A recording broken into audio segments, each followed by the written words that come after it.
France के बाद रुख करते हैं जर्मनी का, जिस जर्मनी ने अब से थोड़ी देर पहले यह घोषणा कर दी है कि वो इजराइल को हथियार देता रहेगा। मैं रिपीट कर रहा हूं, जिस जर्मनी ने थोड़ी देर पहले यह घोषणा की है कि वो इजराइल को हथियार देता रहेगा, फ्रांस के बाद यूरोप की सबसे बड़ी अर्थव्यवस्था वाले उस जर्मन देश की ओर हम चल रहे हैं, जहां की सबसे बड़ी या कहे कि सबसे पुरानी और नंबर 1 मस्जिद पिछले 24 घंटे से दुनिया भर में विमर्श का केंद्र है। हैम्बर्ग की इमाम अली मस्जिद, जिसे नीली मस्जिद या ब्लू मॉस्क भी कहा जाता है, इस पर जर्मनी की सरकार ने ताला लगा दिया है। जर्मनी से उठे इस मस्जिद वाले विमर्श में धार्मिक कट्टरता है, इस्लामिक आतंकवाद है, हिटलर जैसी सोच है, हिजबुल्लाह का आतंक है और ईरान की कुटिल चाल है। जर्मनी की पुलिस ने मस्जिद का संचालन करने वाली संस्था इस्लामिक सेंटर हैम्बर्ग IZH के खिलाफ देशव्यापी कार्रवाई की। 50 से ज्यादा ठिकानों पर छापेमारी की है, जिसके बाद इस मस्जिद को बंद कर दिया गया है। जर्मनी ने कहा है कि इस मस्जिद का कनेक्शन लेबनान के आतंकी संगठन हिजबुल्लाह से है। सवाल यह है कि जर्मनी की सबसे बड़ी नीली मस्जिद पर ताला क्यों लगाया गया?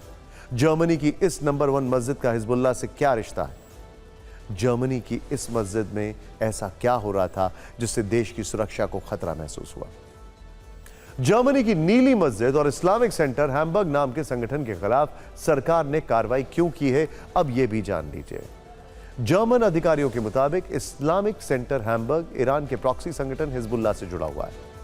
इस्लामिक सेंटर हैम्बर्ग IZH नीली मस्जिद को केंद्र बनाकर अपना कामकाज करता है। जर्मनी ने हिजबुल्लाह को आतंकी संगठन घोषित करते हुए 2020 में प्रतिबंध लगा दिया था। मस्जिद का संचालन करने वाले संगठन IZH पर आरोप है कि वो जर्मनी में कट्टरवाद को बढ़ावा देने के लिए काम कर रहा है। संगठन पर जर्मनी के मुसलमानों में यहूदी विरोध की भावना को भड़काने का भी आरोप है। जर्मन सरकार ने कहा है कि IZH एक आतंकवादी इस्लामिक संगठन है जिसके मकसद खतरनाक और असंवैधानिक है। जर्मन मंत्रालय के अनुसार IZH ईरान के प्रतिनिधि के तौर पर जर्मनी में काम करता है और ईरान की इस्लामिक क्रांति और विचारधारा को एक आक्रामक और हिंसक तरीके से फैला रहा है, और वो जर्मनी में भी ऐसी ही एक क्रांति लाना चाहता है। IZH को जर्मनी में तेहरान के एक प्रोपेगेंडा सेंटर के रूप में देखा जा रहा है। हैम्बर्ग के साथ बर्लिन, फ्रैंकफर्ट और म्यूनिक में भी 3 बड़ी मस्जिदों पर छापे मारे गए हैं और उन्हें बंद कर दिया गया है। हमारी रिसर्च के मुताबिक जर्मनी की खुफिया एजेंसी 1990 से इस संगठन पर नजर बनाए हुए है। इससे पहले नवंबर 2023 में भी सुरक्षा एजेंसियों ने बड़ी कार्रवाई करते हुए पूरे देश में से जुड़ी करीब 500 जगहों पर छापा मारा। उस समय भी हैम्बर्ग वाली नीली मस्जिद की तलाशी ली गई थी, लेकिन इसको बंद करने का आदेश नहीं दिया गया था। फिलहाल इस एक्शन पर जर्मनी की गृह मंत्री नैन्सी फ्रेजर ने बताया कि प्रतिबंध के तहत 4 शिया मस्जिदें बंद की जाएंगी, साथ ही IZH की संपत्तियां भी जब्त की जा रही हैं।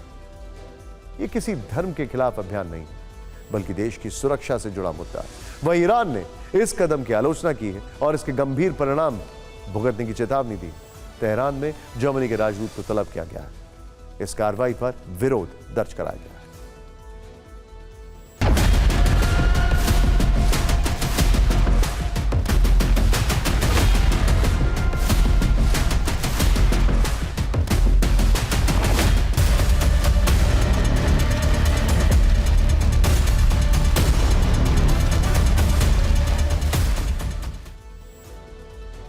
वैसे हिजबुल्लाह और ईरान का नाम आप इजराइल गाजा युद्ध के बाद से लगातार सुन रहे होंगे। अब यही नाम जर्मनी में ट्रेंड कर रहे हैं। जर्मनी में नीली मस्जिद पर हुई कार्रवाई के संदर्भ में हमने रिसर्च की और मस्जिद के निर्माण का इतिहास आपके लिए तैयार किया है। जर्मनी की इमाम अली यानी नीली मस्जिद को बनाने का फैसला वर्ष 1953 में किया गया था, जब कुछ ईरानी मूल के शिया लोगों ने अपने धार्मिक सेंटर खोलने का फैसला किया। तत्कालीन ईरानी शिया लीडर अयतुल्लाह सैयद हुसैन बोरुजेर्डी को मदद के लिए एक पत्र भेजा गया था। अयतुल्लाह ने सेंटर बनाने पर सहमति जताई और सेंटर को 1 लाख रियाल दान किए। रियाल ईरान की करेंसी है। इसके बाद वर्ष 1960 में मस्जिद का काम शुरू हुआ और 1965 तक ये पूरी तरह बनकर तैयार हुई। 1971 की क्रांति में भी इस सेंटर ने पश्चिम में रह रहे ईरानी युवाओं को तत्कालीन ईरानी शाह सरकार के खिलाफ एकजुट किया था। आरोप ये लग रहे हैं कि यह क्रांति की मैन्युफैक्चरिंग करने वाली जगह है। यहां तरह तरह की क्रांतियां कम समय में तैयार की जाती हैं और देश अचानक अस्थिर हो जाता है। जर्मनी में नीली मस्जिद को बंद करने के फैसले की टाइमिंग काफी अहम है। यह कदम ऐसे समय में उठाया गया है जब इजराइल गाजा और हिजबुल्लाह के खिलाफ जंग लड़ रहा है और दोनों को ईरान का खुला समर्थन प्राप्त है। इजराइल के पीछे अमेरिका और पश्चिमी देशों की ढाल है। तो क्या इस एक्शन और इजराइल हिजबुल्लाह युद्ध के बीच कोई कनेक्शन है? सोचने वाली बात यह है कि जब नेतन्याहू ने अमेरिकी संसद को संबोधित किया, उसी के कुछ घंटों के इर्द गिर्द यह फैसला लिया गया है और इस फैसले के बाद बड़ा डिसीजन यह आया है कि इजराइल को लगातार हथियार देता रहेगा जर्मनी। ये प्रश्न आने वाले दिनों में जरूर पूछे जाएंगे, क्योंकि नीली मस्जिद के अलावा भी जर्मनी में काफी मस्जिदें संचालित हो रही हैं। अनुमान है कि इनकी संख्या 2350 से लेकर करीब करीब 2500 के बीच में है।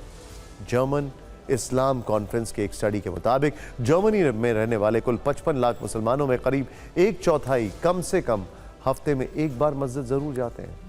वर्ष 1997 से जर्मनी में ओपन मॉस्क डे मनाया जा रहा है। 2022 के समारोह में ऐसा हुआ कि देश की करीब 1000 मस्जिदों ने दरवाजे खोले ताकि मुसलमानों और गैर मुसलमानों को करीब लाया जा सके।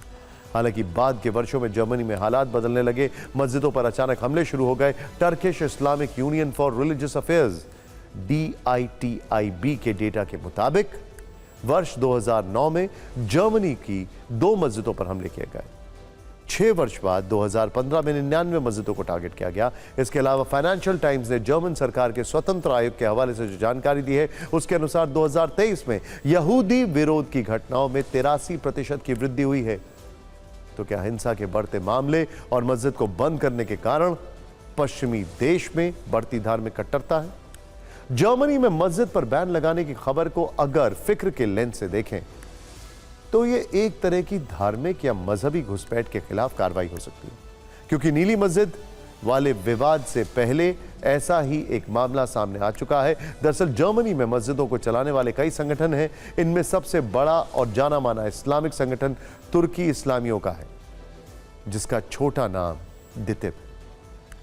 इस संगठन की भी काफी आलोचना होती है, क्योंकि यह तुर्की की धार्मिक शक्तियों के इशारे पर काम करता है। इस संघ के इमाम भी तुर्की से ट्रेनिंग लेकर आते हैं और जर्मन मस्जिदों में काम संभालते हैं। फिलहाल जर्मनी को मस्जिदों के बहाने देश में तुर्की, ईरान जैसे देशों और हिजबुल्लाह जैसे संगठनों की घुसपैठ का डर सता रहा है और इसीलिए उसने देश की सबसे बड़ी मस्जिद के दरवाजे बंद कर दिए।